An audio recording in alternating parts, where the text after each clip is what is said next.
Hey, now. What's going on? What's going on? What's happening? You got it, man. I hope and pray today has been a good day. What's going on, everybody out there, Facebook world, YouTube? It is Rpc Men's Monday. We are back.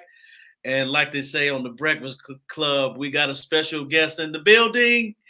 It is the one and only Dr. Kellen Conaway. The Conaways, Rossell is on. He says the Conaways, absolutely. And if you're coming in, make sure you say what's up. Share this with another man. We're going to get into it.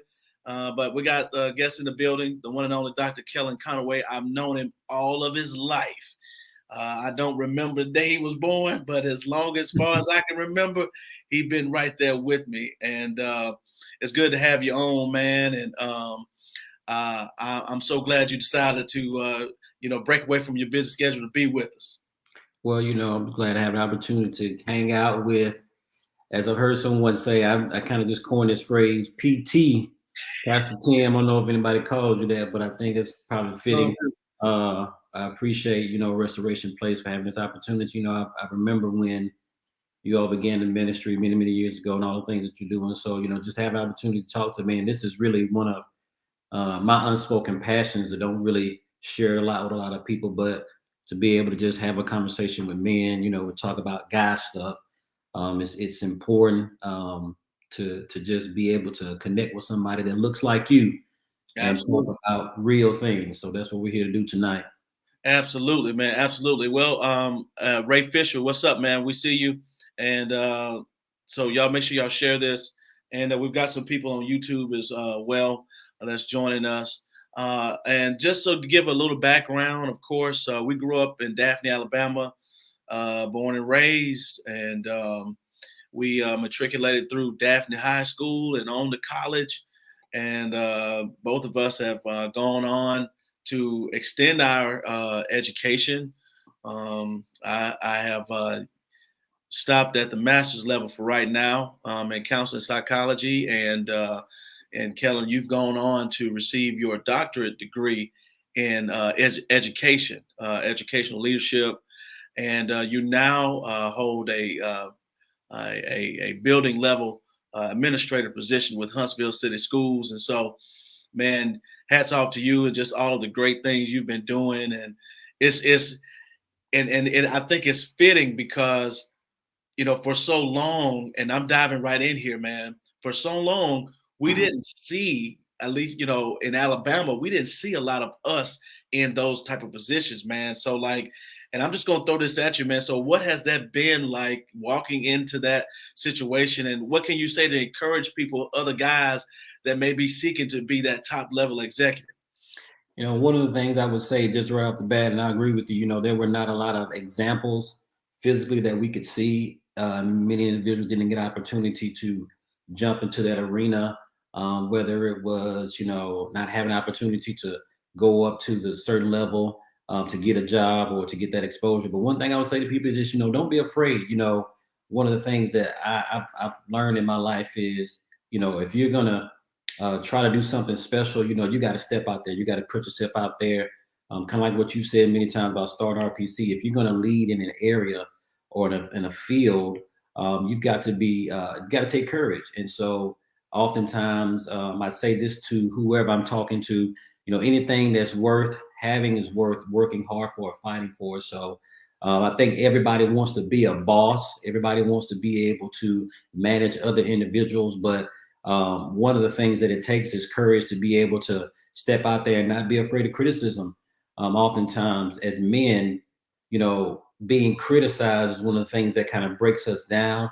But I think you have to be open to criticism. You have to be flexible and really realize that as you go throughout life, there's always an opportunity for you to learn. Even if you are placed in a position where you have individuals over you, you're never too educated, too experienced to learn from anybody. So that's what I would say in relation to that. So, I challenge all men, whatever field or area you find yourself in, whatever sphere of influence, whatever area you currently reside in the secular realm, if you desire to be a manager, you desire to have an opportunity to lead others, first, look at opportunity to learn, be humble, learn from even the people that you may not think know a lot. And the once you continue to get that, doors will eventually open for you. You'll have your opportunity. Man, that's so key, man. And you kind of led me to, I was thinking about, there may be a guy that's watching this, and I want to ask you this question, and maybe we could just kind of chop it up. Like, so what would we tell a guy that's watching tonight and he's saying, I'm in a dead end job, I know I'm smarter than where I am. I know I'm poised for a better place. And I want to build, some a legacy. I'm getting older and I want to build a legacy of wealth, but man, I'm just trying to make ends meet right now. And that could be so frustrating when your Yeah. ends are not meeting and you're trying to create some wealth for your kids and for your wife, and or just even for yourself, man. What could we say to encourage that guy that feels like he's standing at a brick wall right now? What's some of the things we can share tonight?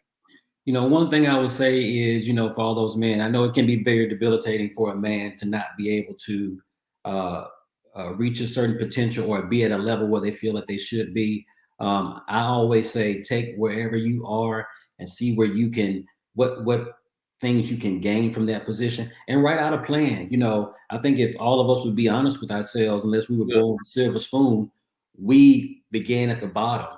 We were working in a area or field that maybe we felt like we were too good for, we were too educated for, we were too, uh, we had too much potential for. But we wrote out a plan and said, in this amount of time, I want to be here. Give myself measurable goals. Give myself a plan. And I think, a lot of times, if you're just walking aimlessly, you don't have direction, you don't have a plan. It's easy to look at the end game and say, by 10 years, I want to be a manager of this company and have the ability to do this. But if you don't continue to write out short-term goals in order to build upon those things, and as men, we're conquerors by nature. We God put that in us. So once we're able to, fulfill one task, we go on to the next task. So it's always important to, write out your plan. And sometimes it may take longer than you thought. But it's important to jot those things down and understand that you're not doing this by yourself. And that's one thing I'll share, as we get on to it. We have to understand by ourselves what has been put in us gives us the ability to produce great things.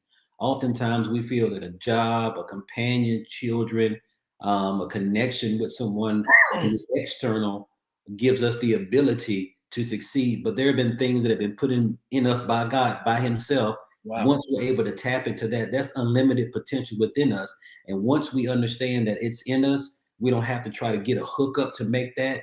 And Mm, once we understand what's been deposited in us, write that plan out, and things will begin to move smoothly. But at the same time, you got to be persistent. At the first sign of trouble, You can't give up at the first time of a shut door, or someone says, well, not, you can't let that defeat or rejection keep you from what you're doing. And I remember vividly, before I was able to get this position where I am, as being in a managerial position, one summer I went on about 15 interviews, Wow. and multiple areas where I was currently residing, and all of the interviews went great. Everybody told me I did a great job, that they would love to bring me on, but I left that summer without a job in my field. And so, for me, that had to be very discouraging. People look at my position now and say, man, you're so young, you've been able to do this.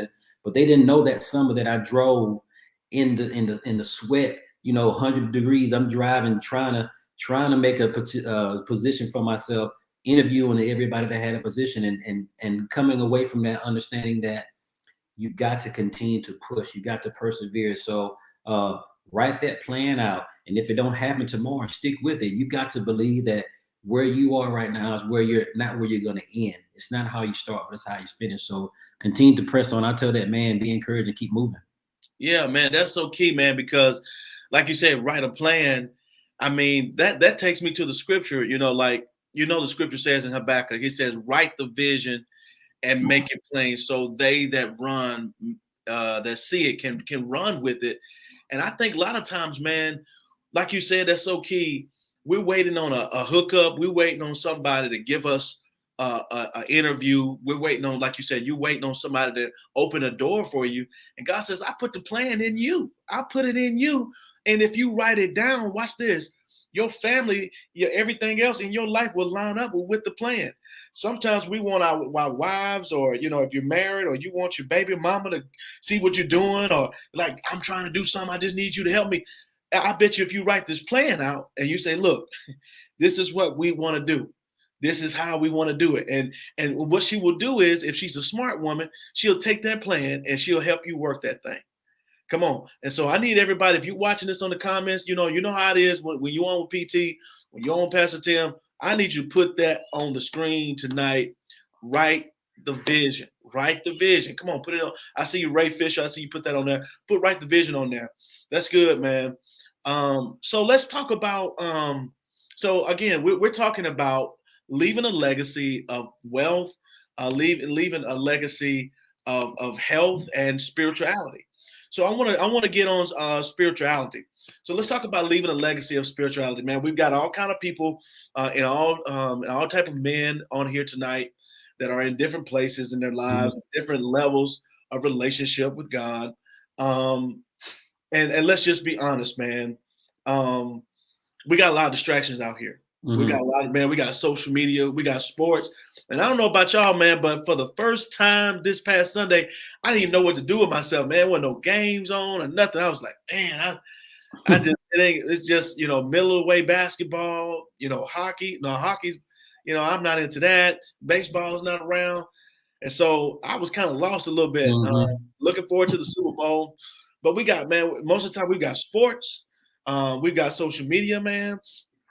For some men, you got all kind of distractions. You got pornography. You got stuff that's in the palm of your hand. And, man, let's just be honest. It's hard to walk this life, man. You got people want to smoke with you. People want to drink with you. I'm just keeping it real, and this is a professional realm and blue collar. So it doesn't matter. They're doing it everywhere. So what do we do? How do we keep our relationship? What's some of the things that get in the way, or how can we avoid some of these distractions and keep a right standing with God? Man, I'm getting up in the morning. I got kids. I don't have time. I got to be at work at 6:00. I don't have time to read no Bible for 15, 20 minutes. I got a job that won't let me sit down and get a break. I'm eating as I go. For those people who are working, man, how do we keep our relationship straight with God? I think the first thing when you look at a relationship, you have to, any relationship, anybody who's married, girlfriend, whatever the case may be, you have to look at the other individual on the other side, and you have to understand what type of relationship that's going to be. The biggest, I think, obstacle for many men in the world today is the perception that we have of the God that we're trying to serve. Come We on, have man. this perception that Oh, God man, say is that again. one. Back it up, man. You're going too fast. Say that again, man. Say that one more time. I think it's the perception that we've been given of the God that we serve. We look at him as some demonstrative individual that's Come on. looking to hand out punishments and Come and on. and and to put us in a place of to banish us or to come down on us because we fell short or we didn't miss the mark. And so we often come into this world, whether we've been in church and were brought to church or not brought to church, we have this perception that God is so unattainable or that we Mm, can't come to him because we are not perfect in nature. And so many wow. men fail to even try to get a relationship with this God that we speak of. And so if I don't feel like I can approach you, if I don't feel like you're somebody who cares enough about me to accept me for who I am, then I no longer want to pursue you or have a relationship with you. And I think that is a system that has set up Wow. to have people fearful of God in a sense that, not fearful that we respect him, but fearful that we no longer want to approach him. And now let me say this, that there's a misnomer out here, and this may be controversial, but I'll go out and say it. Go ahead. We have this misnomer that God wants to be obeyed. We teach people that God wants to be obeyed, but God does not want to be obeyed. He wants to be believed.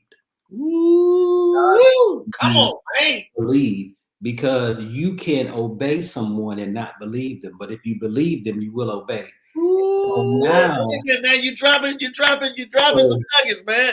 So Give me a yeah, so yeah, that's what we've been told. We've been told that God is after your obedience, and the idea is that if we're talking about scripture here, we're talking about spirituality. So we go back to the beginning when God was dealing with even with Adam. He said, "Listen, I want you to do this. Just believe that if I tell you not to touch this, come it's on. the best thing for you." And so God is after that. He's after us trusting and believing that whatever He says is the best thing for us. And so when we have this mentality that we're trying to please God and how we carry ourselves instead of just believing His word, and when I say believing His word, knowing that God has unconditional love for us, that no matter how far we are, no matter what we've been doing, and no matter how long we've been doing it, no matter how many people have thrown us away, no matter how many people have written us off, he still wants to have a relationship with us. So that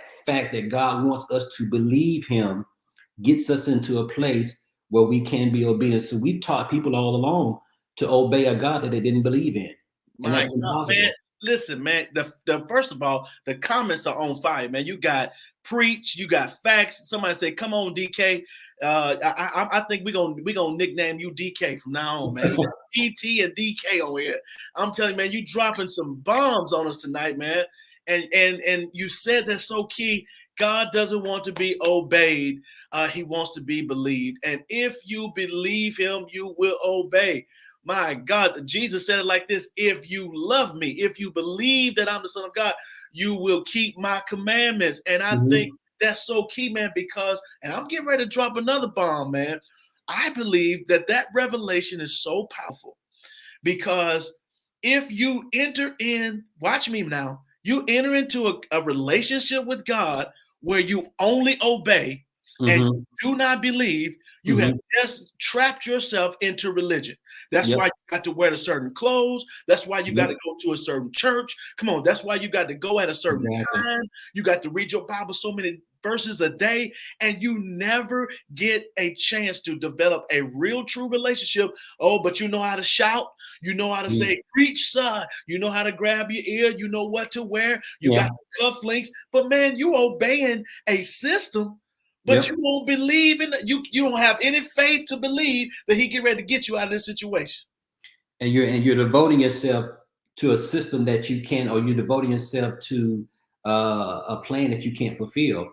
You know, Woo. we often tell God, if you bless me this time, I promise I won't do it again. You don't believe it, and God doesn't believe it.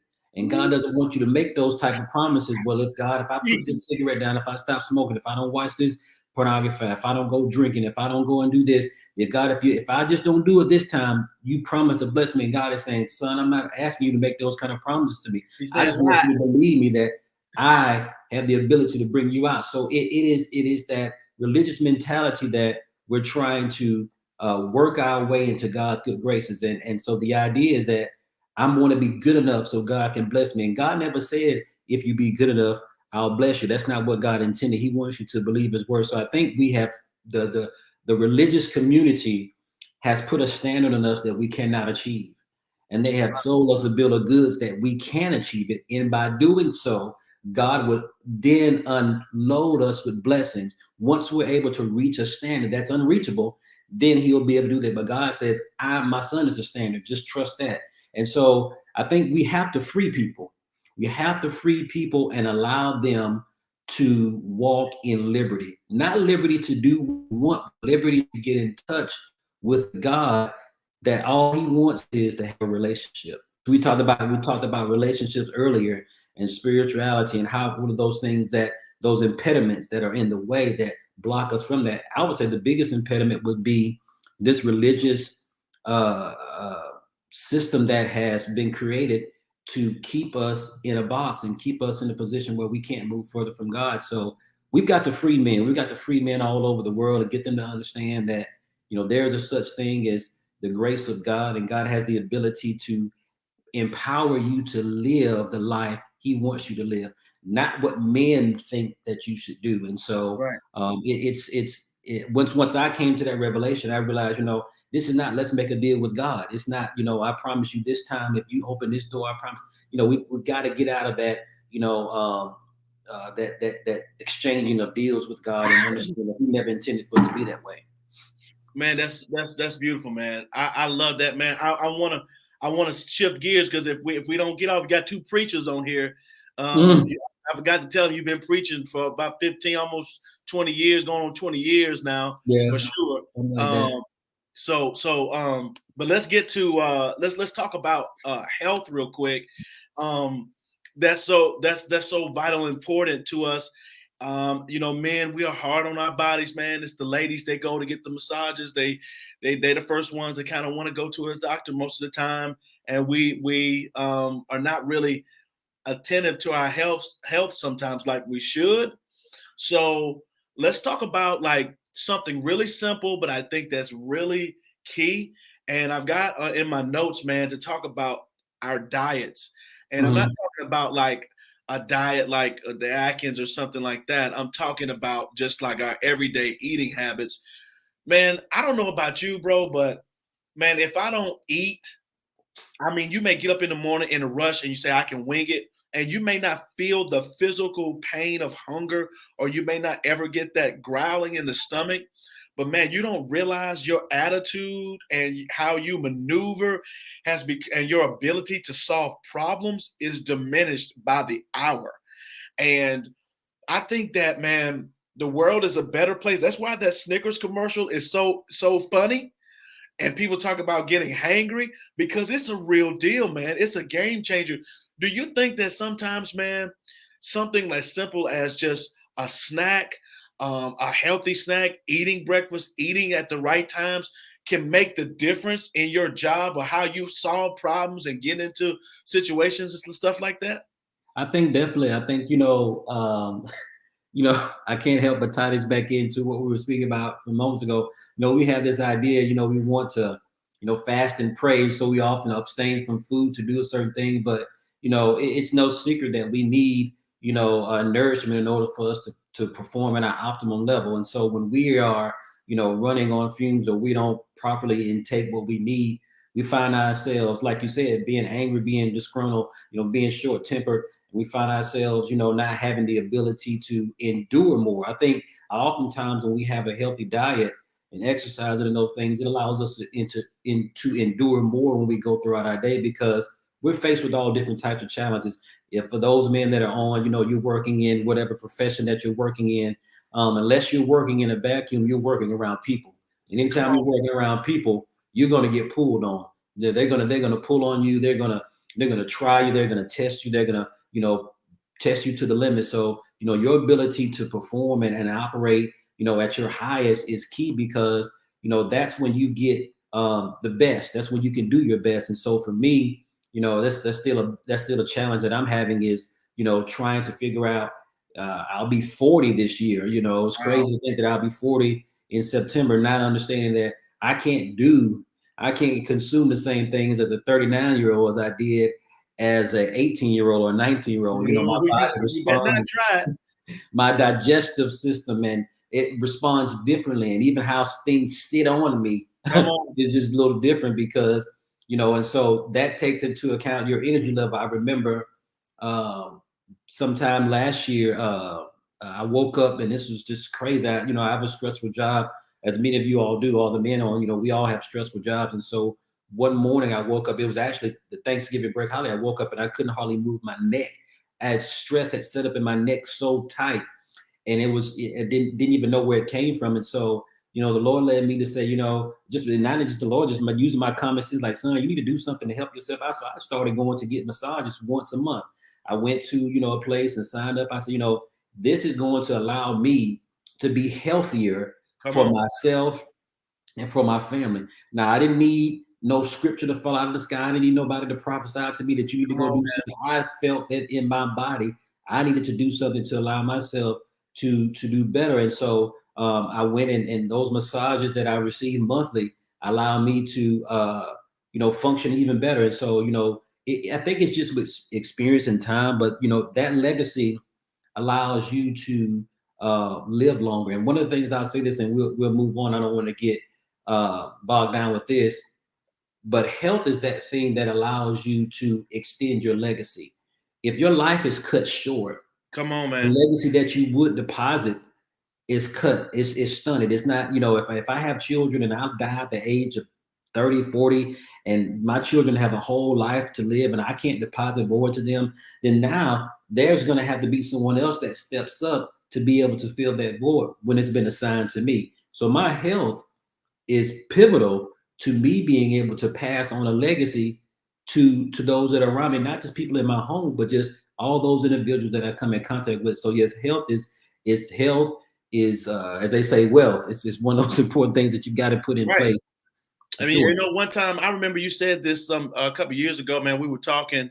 We try to talk, you know, weekly, but you know, weeks get by sometimes. But um, you said something one time, and it stuck with me. And you help me if I get it wrong, but you said people spend their wealth. No, people spend their health in pursuit of wealth, and Mhm. then when they receive their and when they get the wealth, they end up spending their wealth to maintain their health. Exactly. Is Yeah. that right? Is that how it goes? Yeah. Yeah. So in other words, Yeah, for sure. You sacrifice your health in order to accumulate wealth because you just grind and grind and grind and try to make that money, you know, try to get the paper.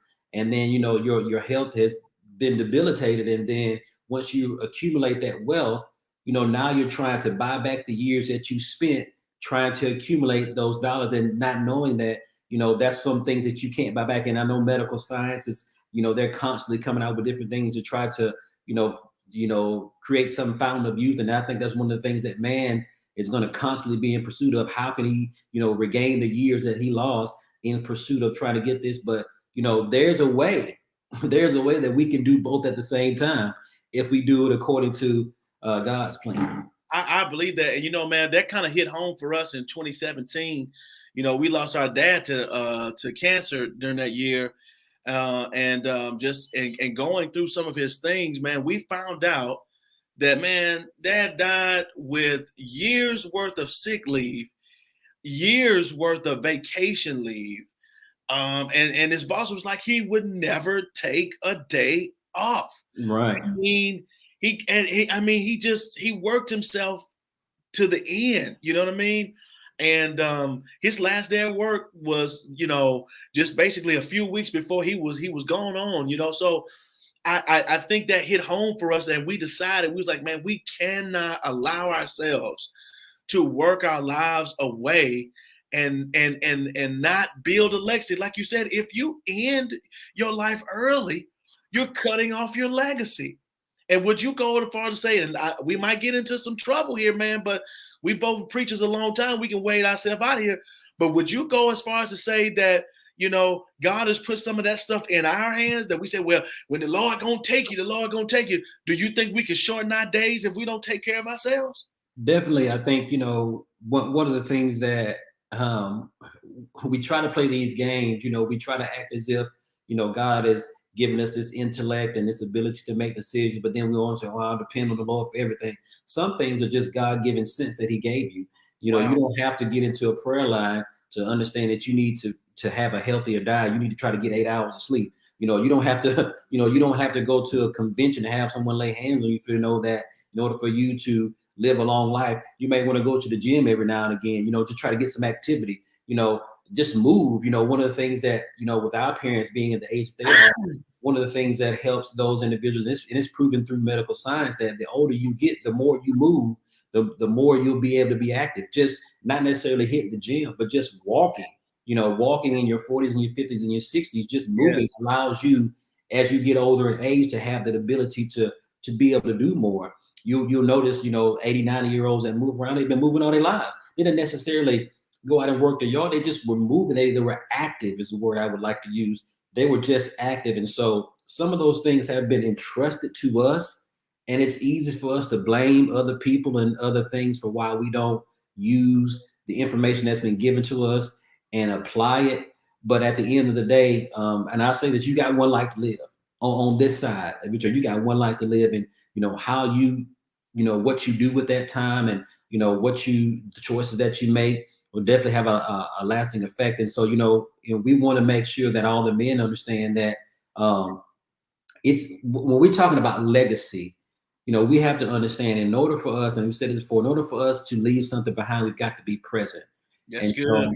one of the biggest things that we can leave that's far more valuable than money is principles and Oh, man. a mindset to move forward. Man, hold the door, Con. Hold it, man. You get this. The last question I was getting ready to ask you, man. I mean, you led me right into it, and this is the last one. We got to squeeze this in. Y'all give us 5 more minutes. This is so good, man. We got to lock you in for next month, man. We've got to have this again. But I want to say this. I want to ask you this question. So, just like you said, it's not just about money. So that was the question I was going to ask us tonight. What do we leave our kids? Do we work our tails off to leave our kids a bunch of money and houses and cars and IRAs and all this kind of stuff? Or what do we leave them? You know what I mean? I'll say this. My mom, uh, when she first retired, she told me, I think what her retirement amount was. And she's like, if something happens to me and, it's going to be this amount and yada, yada, yada and everything. And I just want you to know, I said, Mom, let me tell you something.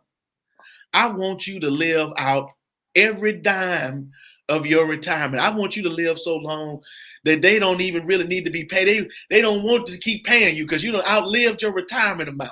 I want you to live it all. You worked hard for that money. God gonna take care of me, right? And so I think the point I'm trying to say here in leaving a legacy of wealth, is it all dollars and cents and accounts? But what do we leave our kids, man? And we got 5 minutes, Con, and then we got to wrap it up.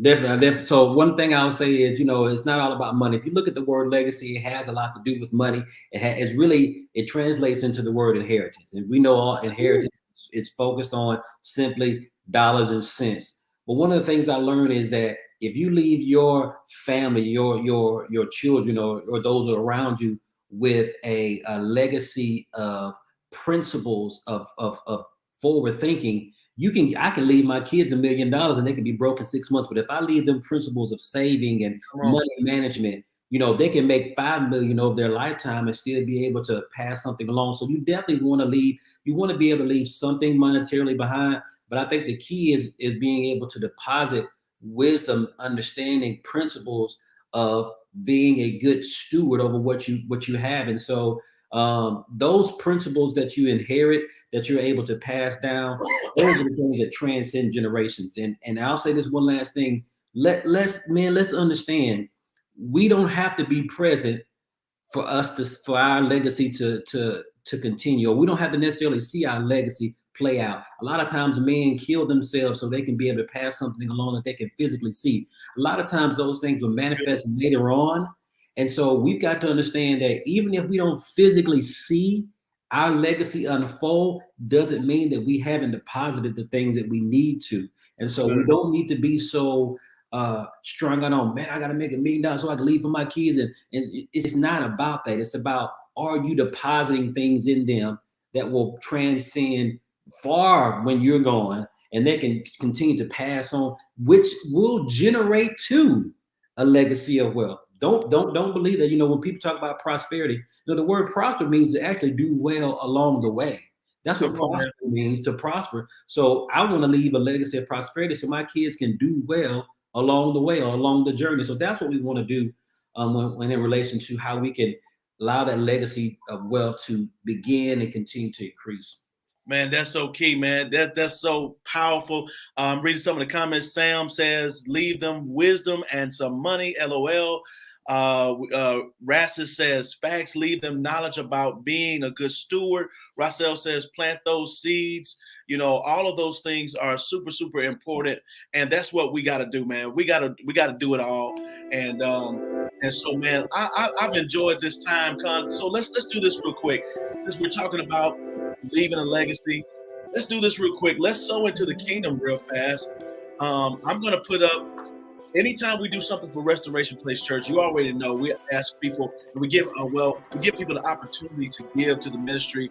And this is that time. If you want to leave a legacy, a spiritual legacy, a financial legacy, you teach your children how to give. I think that is key. We both teach our kids how to give. I told my kids just a little while ago, my mama taught me how to tithe.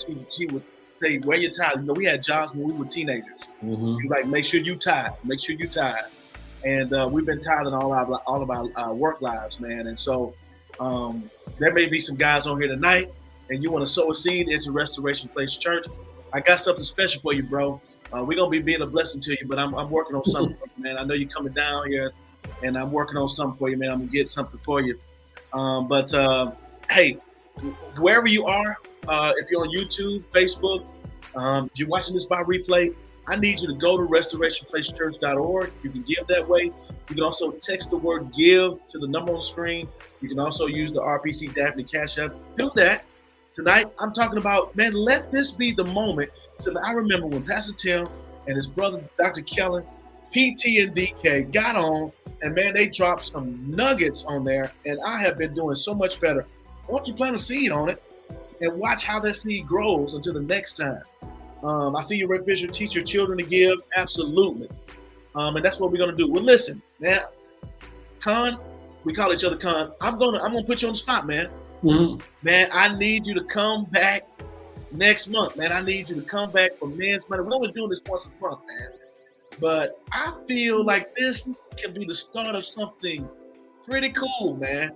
I had a vision for us, and I want to see that thing come to pass, man. So look at your calendar, man. I want to have you come back. Will you come back next month? And let's chop it up here. We'll be here, man. And let me give a quick shout out to my friends I see on here, Sam. My friend Sam, man of purpose, man. I went to school with, we go way back. Listen, I love you, brother. Hope to see you soon. But yes, everybody, we'll be back. This is a God thing. Don't be confused. This is a God thing that we're doing, and we're changing lives. We're changing lives. You are changing lives. If you're on here, you're changing lives. That's right. So we want to, iron sharpening iron. We want to be able to encourage one another. So yes, sow that seed. Listen, I've got my Cash App already up ready to sow my seed. But listen, great things are happening. Great things are happening. Man, well, listen, we appreciate everybody who joined us tonight. Of course, share this as a replay to all of your family and friends. Even let some of the ladies look at it. They kind of gonna peek at it anyway. But anyway, we'll be back next month on Men's Monday, the first Monday of the month. We'll be back with Dr. Kellen Conaway as we talk about legacy. God bless you, and we'll see you next time. Peace.